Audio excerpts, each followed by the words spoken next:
অপেক্ষার দিন শেষ। দীর্ঘ প্রতীক্ষার পর সেপ্টেম্বরের দ্বিতীয় সপ্তাহেই প্রকাশ হতে যাচ্ছে নবম জাতীয় পে স্কেলের কাঙ্ক্ষিত গেজেট। সব ঠিক থাকলে আগামী অক্টোবর থেকেই নতুন কাঠামোতে বেতন পেতে যাচ্ছেন সরকারি কর্মকর্তা ও কর্মচারীরা। আর এই পে স্কেল কার্যকর ধরা হবে গত 1 জুলাই থেকে। কিন্তু কিভাবে সমন্বয় হবে বকেয়া বেতন? সরকার কি এর জন্য ঋণ নিচ্ছে? সরকারি চাকরিজীবীদের জন্য বহুল প্রতীক্ষিত নবম পে স্কেলের গেজেট প্রকাশ নিয়ে দীর্ঘদিন ধরেই চলছিল নানা জল্পনা কল্পনা। এর আগে জুলাই কিংবা আগস্টের মধ্যে গেজেট প্রকাশের কথা থাকলেও সরকারের আর্থিক সক্ষমতা, বিভিন্ন ভাতা ও জুডিশিয়াল সার্ভিস কাঠামোর সাথে সমন্বয়ের কারণে কিছুটা দেরি হয়। তবে আর দেরি নয়, সংশ্লিষ্ট সূত্র থেকে জানা গেছে সেপ্টেম্বরের শুরুতেই পে স্কেলের চূড়ান্ত প্রস্তাব মন্ত্রিসভায় উত্থাপন করা হবে। মন্ত্রিসভার সবুজ সংকেত পাওয়ার পর এটি পাঠানো হবে আইন মন্ত্রণালয়ে ভেটিং এর জন্য।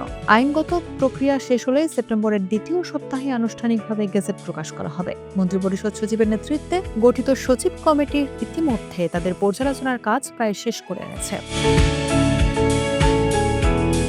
অনেকের মনে প্রশ্ন, নতুন পে স্কেলে বেতন কতটা বাড়ছে? নবম জাতীয় বেতন কমিশন সরকারি চাকরিজীবীদের মূল বেতন দ্বিগুণ বা তার চেয়েও বেশি বাড়ানোর সুপারিশ করেছিল, কিন্তু এতে সরকারের উপর বিশাল আর্থিক চাপ তৈরি হবে।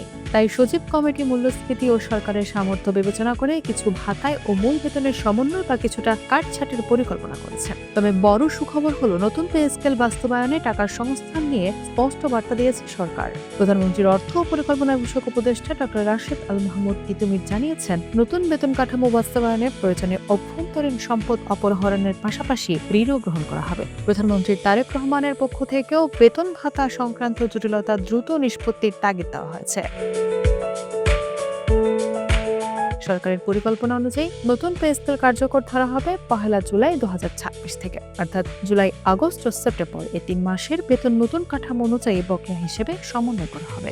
অর্থ মন্ত্রণালয়ের দায়িত্বশীল সূত্র নিশ্চিত করেছে, অক্টোবর মাসের বেতন থেকেই চাকরিজীবীরা নতুন স্কেলের সুবিধা পাবেন। তবে বিশাল অঙ্কের এককালীন চাপ এড়াতে বকেয়া টাকা একবারে না দিয়ে কয়েকটি ধাপে দেওয়া হবে। অর্থমন্ত্রী আমির খসরু মাহমুদ চৌধুরী জানিয়েছেন, দেশের অর্থনৈতিক বাস্তবতা বিবেচনা করে প্রথম ধাপে মূল বেতন কার্যকর করা হবে এবং পরবর্তী ধাপে বিভিন্ন ভাতা ও অন্যান্য সুবিধা বাস্তবায়ন করা হবে।